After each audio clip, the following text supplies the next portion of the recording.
Hello दोस्तों, नमस्कार। आज हम पढ़ेंगे भारत के सामान्य परिचय के बारे में। और भारत के सामान्य परिचय में सबसे पहले हम देखेंगे भारत की स्थिति एवं विस्तार को। तो आज हम क्या पढ़ेंगे? भारत का सामान्य परिचय।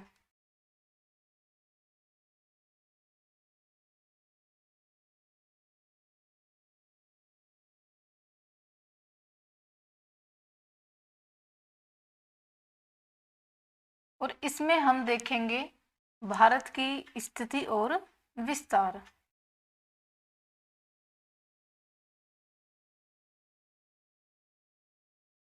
भारत की स्थिति और विस्तार।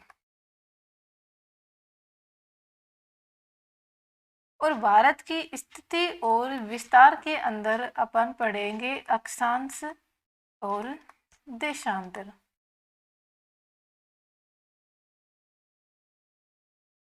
अक्षांश और देशांतर, ठीक है। तो सबसे पहले अपन देख लेते हैं कि जो अपने पृथ्वी है उस पे अपना भारत कौन सी दिशा के बीच में स्थित है। तो पृथ्वी कैसी होती है? गोल, ठीक है। ये अपने 0 डिग्री भूमध्य रेखा है। ये कौन सी दिशा है? उत्तर। और ये कौन सी दिशा है? ये अपनी है पूर्वी दिशा, ठीक है। और अपना जो भारत है वो है यहाँ पे। तो भारत कौन कौन कौन सी दिशा के बीच स्थित हो गया? उत्तर और पूर्वी दिशा के बीच, ठीक है।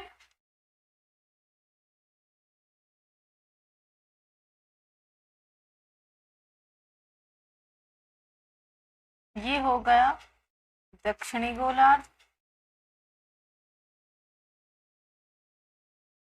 और ये है पश्चिमी गोलार्ध।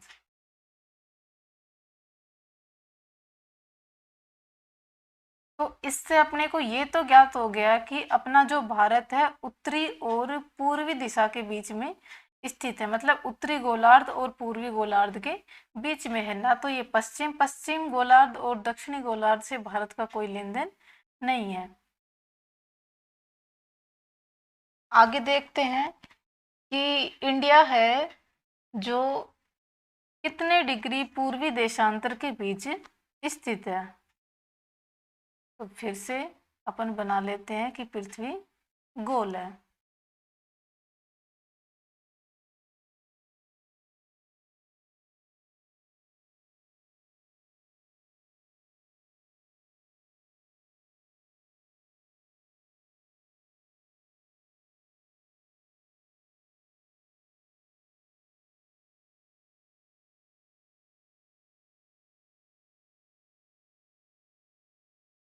ठीक है। तो इंडिया है जो 68 डिग्री 07 मिनट पूर्वी देशांतर से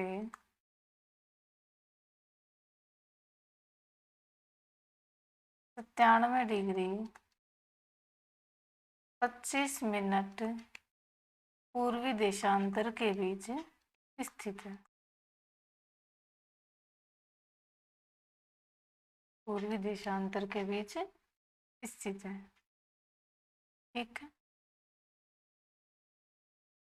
ये है अपने देशांतर और ये हो गया इंडिया, ओके। तो इसके बाद अपन भारत को मैप के माध्यम से समझ लेते हैं कि अक्षांश और देशांतर क्या क्या है।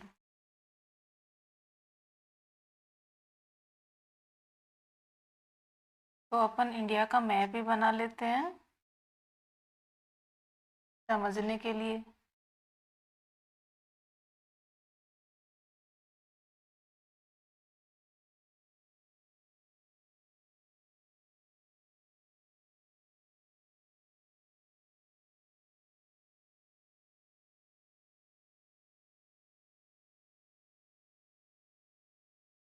ठीक है। तो देखिए, ये भारत की मिड से ये रेखा जा रही है इनको क्या बोलते हैं? देशांतर। और ये है कर्क रेखा, जो भारत के 8 राज्यों से होकर गुजरती है, जिसमें पहला राज्य कौन सा है? गुजरात। और इधर है लास्ट आंध्र प्रदेश, जो कि आपको सारे लिखवा दिए जाएंगे बाद में, अभी समझने के लिए। और ये रेखा जो गुजर रही है यहाँ से, ये है 23.5 डिग्री कर्क रेखा। 23.5 डिग्री कर्क रेखा, ठीक है। और एक है अपने भारत की मानक समय रेखा, किसको माना गया है? तो 82.5 डिग्री पूर्वी देशांतर से होकर जो रेखा गुजरती है, उसको मानक समय रेखा माना गया है। 82.5 डिग्री पूर्वी देशांतर,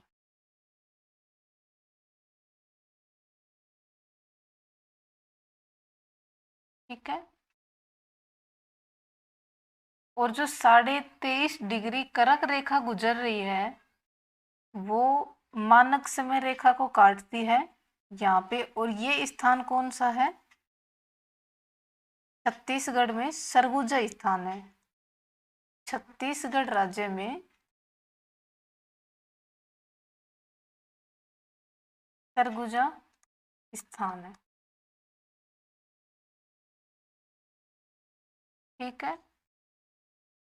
इसके बाद देखो, ये इधर है ग्रेट निकोबार, और ये ग्रेट निकोबार।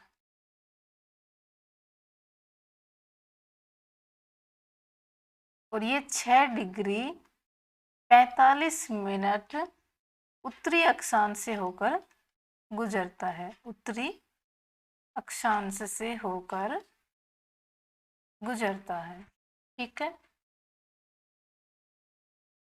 इधर अपना दक्षिणी पॉइंट देखें अपन राज्य में, तो ये है अपना तमिलनाडु।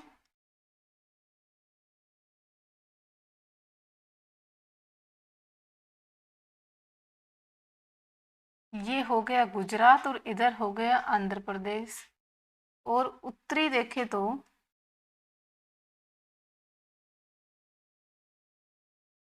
जम्मू कश्मीर और लद्दाख,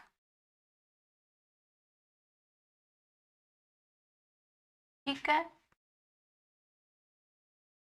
तो सबसे पहले अपन अक्षांश की बात करें अब, तो भारत का अक्षांश है 8 डिग्री 4 मिनट उत्तरी अक्षांश से उत्तरी अक्षांश से 37 डिग्री 6 मिनट उत्तरी अक्षांश। 8 डिग्री 4 मिनट से 37 डिग्री 6 मिनट उत्तरी अक्षांश, ये तो भारत का क्या हो गया? अक्षांश हो गया। अब देखते हैं अपन देशांतर की। देशांतर क्या है भारत का? तो 68 डिग्री 7 मिनट पूर्वी देशांतर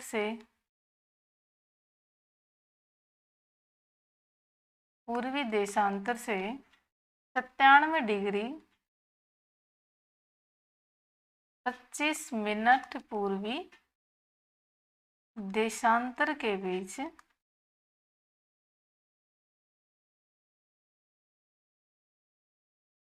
अपना भारत स्थित है। तो इसके बाद अपन देखें कि अपना जो उत्तरी पॉइंट है भारत का, वो क्या है? इंदिरा कोल। इंदिरा कोल को बोलते हैं अपने भारत का उत्तरी पॉइंट। और जो दक्षिणी पॉइंट है भारत का, वो है कन्याकुमारी। तो ये छोटी छोटी जानकारी थी जो आगे समझने के लिए बहुत ही जरूरी है। आप समझ पा रहे होंगे कि अक्षांश और देशांतर, और अपना जो इंडिया है वो कौन सी दिशा में, कौन से गोलार्ध में स्थित है, पूर्वी छोर क्या है और उत्तरी छोर क्या है, दक्षिणी छोर क्या है, ये सब आप देख पा रहे होंगे। इसके बाद मैं आपको थोड़ा सा लिखवा देती हूँ कि भारत में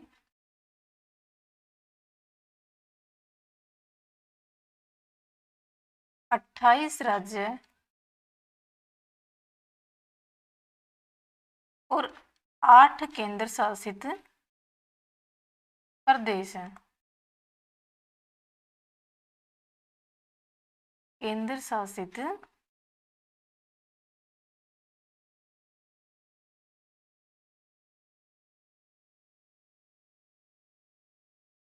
केंद्र शासित प्रदेश है। और भारत वैश्विक दृष्टि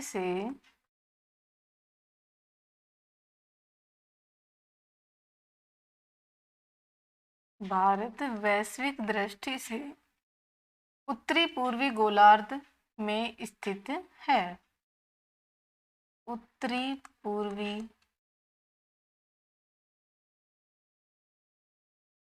गोलार्ध में उत्तरी पूर्वी गोलार्ध में स्थित है।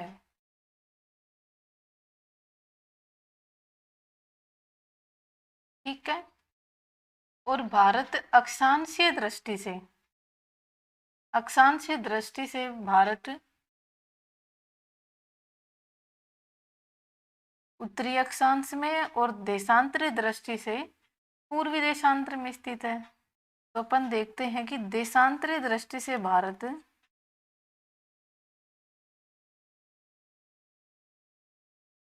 पूर्वी भारत में, पूर्वी देशांतर में,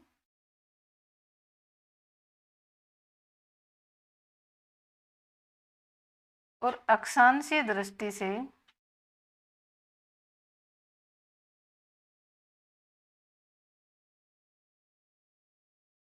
उत्तरी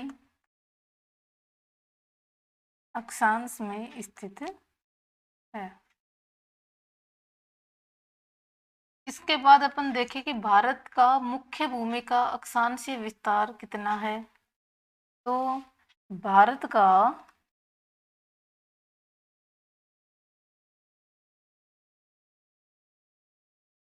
मुख्य भूमि का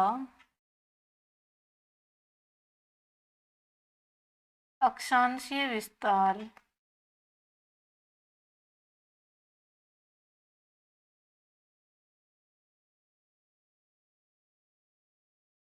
8 डिग्री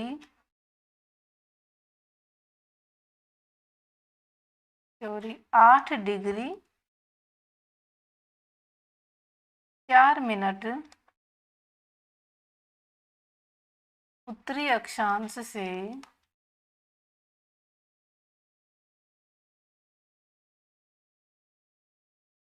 उत्तरी अक्षांश से 37 डिग्री 6 मिनट उत्तरी अक्षांश के मध्य स्थित है। 37 डिग्री 6 मिनट उत्तरी अक्षांश के मध्य स्थित है।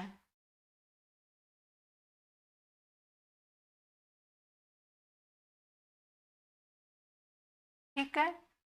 कि भारत में कितने राज्य हैं? 28 राज्य हैं और 8 केंद्र शासित प्रदेश हैं। और भारत को अपन वैश्विक दृष्टि से देखें तो भारत उत्तरी पूर्वी गोलार्ध में स्थित है। देशांतरी दृष्टि से देखें तो पूर्वी देशांतर में स्थित है। और अक्षांश दृष्टि से देखें तो उत्तरी अक्षांश में स्थित है। और भारत का मुख्य भूमि का अक्षांशीय विस्तार कितना है? 8 डिग्री 4 मिनट उत्तरी अक्षांश से 37 डिग्री 6 मिनट उत्तरी अक्षांश के मध्य स्थित है। देखो एग्जाम में ये क्वेश्चन अलग अलग तरीके से पूछा जाता है, तो इसलिए मैंने आपको अलग अलग करके लिखाया है ताकि अच्छे से समझ में आए और अपन एग्जाम में क्वेश्चन गलत ना करें। उसके बाद अपन देखते हैं कि जो अपना मुख्य भूमि का अक्षांश है तो उसका अंतराल कितना है। ठीक है। तो भारत का मुख्य भूमि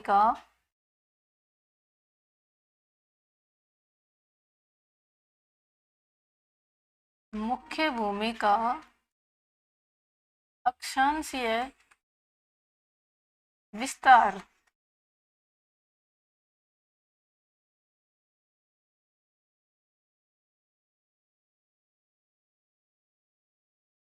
अंतराल, और ये अंतराल अपन निकालते हैं, देखो 35 डिग्री 6 मिनट और 8 डिग्री 4 मिनट, और इसमें से घटाएंगे तो कितना आएगा, 29 डिग्री 2 मिनट। ये हो गया अपना अंतराल। ठीक है, और इसके बाद अपन से पूछा जाए कि संपूर्ण भारत का अक्षांशीय विस्तार कितना है, तो वो भी अपन देख लेते हैं कि संपूर्ण भारत का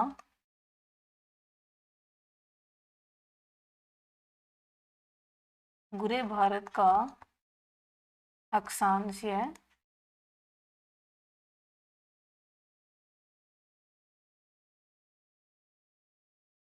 विस्तार, तो ये है 6 डिग्री 45 मिनट उत्तरी अक्षांश से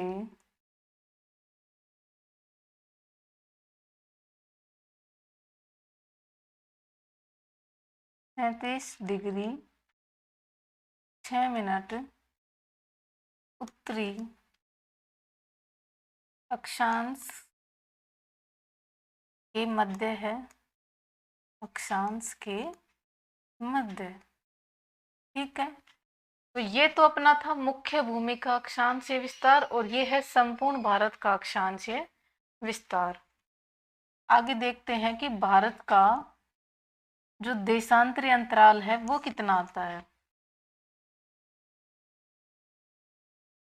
भारत का देशांतरीय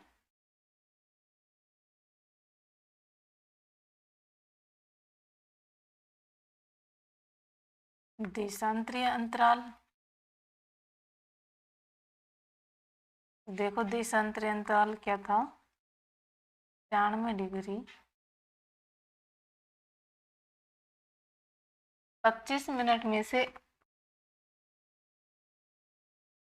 68 डिग्री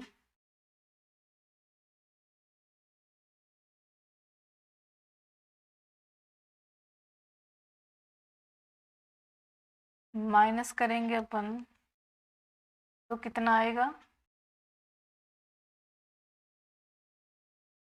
ये हो गए 18 मिनट और ये हो गई अपनी 29 डिग्री।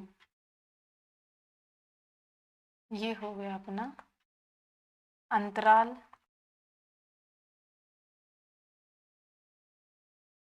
ठीक है, कि 97 डिग्री 25 मिनट में से 68 डिग्री 07 मिनट घटाएंगे तो अपने पास आ जाएंगे 29 डिग्री 18 मिनट, और ये हो गया अपना देशांतरीय अंतराल। मतलब कुल मिला के अपन अक्षांशीय और देशांतरीय अंतराल देखे तो अपना 30 डिग्री के लगभग आ रहा है। मतलब फिक्स तो 30 नहीं है, लेकिन 29 डिग्री 2 मिनट और 29 डिग्री 18 मिनट, मतलब समथिंग 30 मिनट आ रहा है।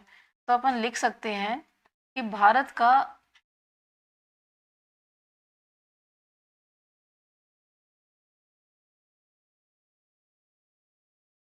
अक्षांशीय और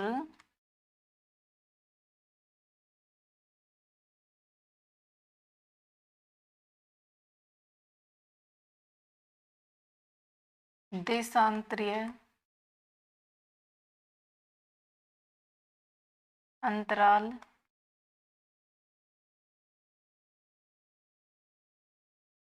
लगभग कितना है, 30 डिग्री, और ये भी कितना है, 30 डिग्री। इसके बाद अपन देखें कि भारत से लगभग कितने देशांतर गुजरते हैं, तो वो भी मैं आपको साथ ही लिखा देती हूँ क्योंकि याद करने में आसान रहेगा कि भारत से लगभग 30 देशांतर ही गुजरते हैं।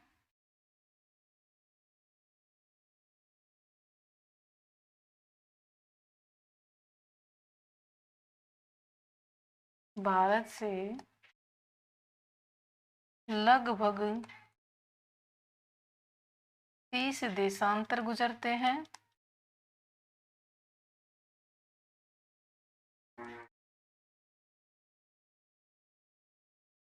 तीस देशांतर गुजरते हैं। इसके बाद अपन देखते हैं कि अक्षांश होते क्या हैं और देशांतर क्या होते हैं। अपन ने ये तो पढ़ लिया कि अपने जो भारत का अक्षांश और देशांतरीय विस्तार इतना है और अंतराल इतना है, लेकिन अपने को ये नहीं पता कि अक्षांश क्या होते हैं। तो आइए जानते हैं कि अक्षांश क्या होते हैं और इनका उपयोग क्यों किया जाता है।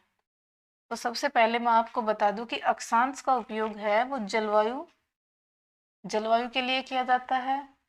और जो दो अक्षांश होते हैं उनके बीच की दूरी होती है उनको कटिबंध कहा जाता है। क्या कहा जाता है? जोन या कटिबंध। तो लिखते हैं कि अक्षांश का उपयोग जलवायु के लिए किया जाता है। अक्षांश का उपयोग जलवायु के लिए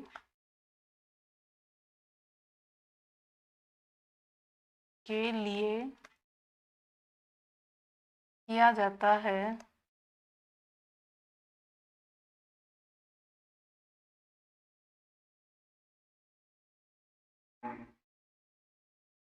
और दो अक्षांशों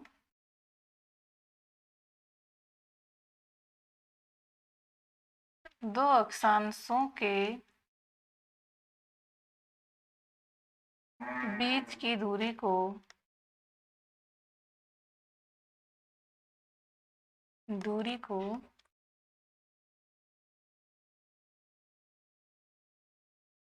कटिबंध या जोन कहा जाता है। अब एक नया वर्ड आया है, देखो, कटिबंध। और ये कटिबंध क्या होते हैं और कितने प्रकार के होते हैं? तो अपने पृथ्वी पर 3 प्रकार के कटिबंध पाए जाते हैं। कितने प्रकार के? 3 प्रकार के।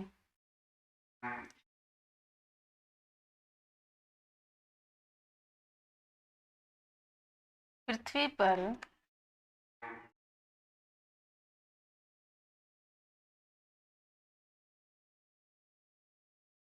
3 कटिबंध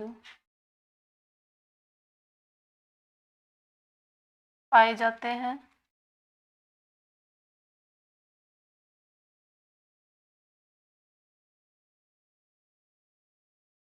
पहला है शीत कटिबंध, दूसरा है शीतोष्ण कटिबंध और तीसरे प्रकार का होता है उष्ण कटिबंध।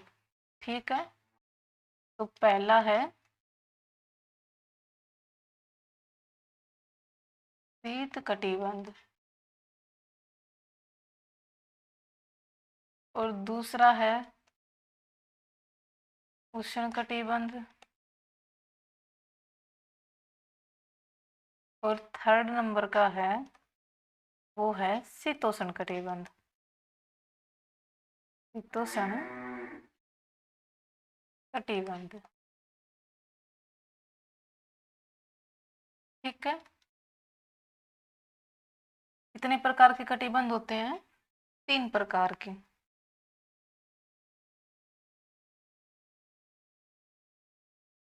देखिए, मैं थोड़ा सा आपको ये समझा देती हूँ।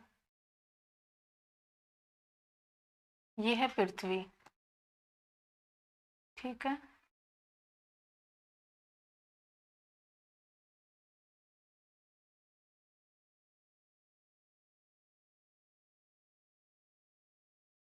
पृथ्वी गोल होती है लेकिन ये बनती नहीं है मेरे से।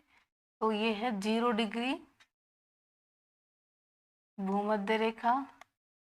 आप तो मान लो कि ये पृथ्वी है समझने के लिए। 0 डिग्री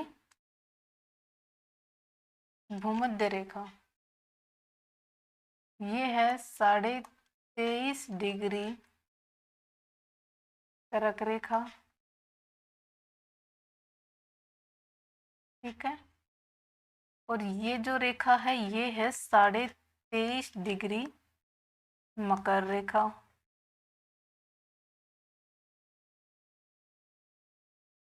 और ये है 66.66 डिग्री, और ये भी है 66.66 डिग्री, और ये है 90 डिग्री, और ये है 90 डिग्री, ठीक है।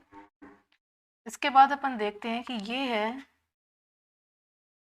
ये है शीत कटिबंध। कौन सा कटिबंध है ये? शीत कटिबंध।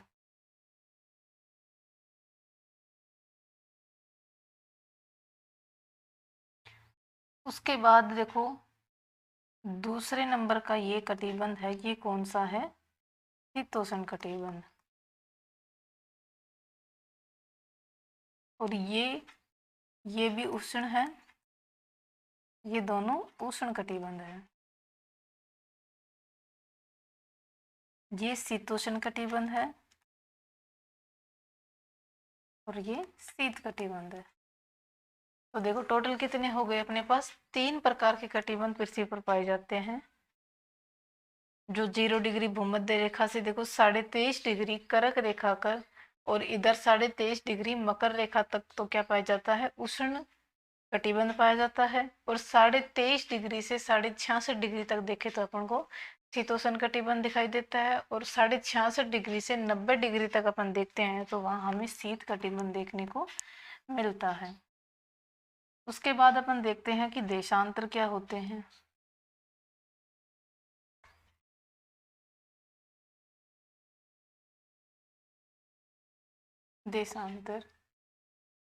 देशांतर का उपयोग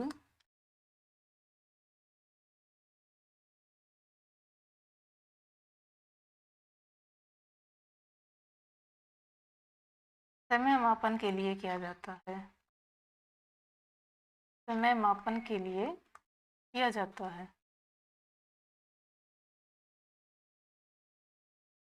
मापन के लिए किया जाता है।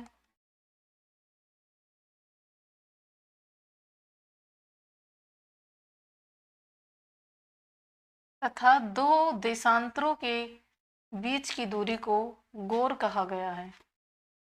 2 देशांतरों के बीच की दूरी को गौर कहा जाता है। 2 देशांतरों के बीच की दूरी को गौर कहा गया है।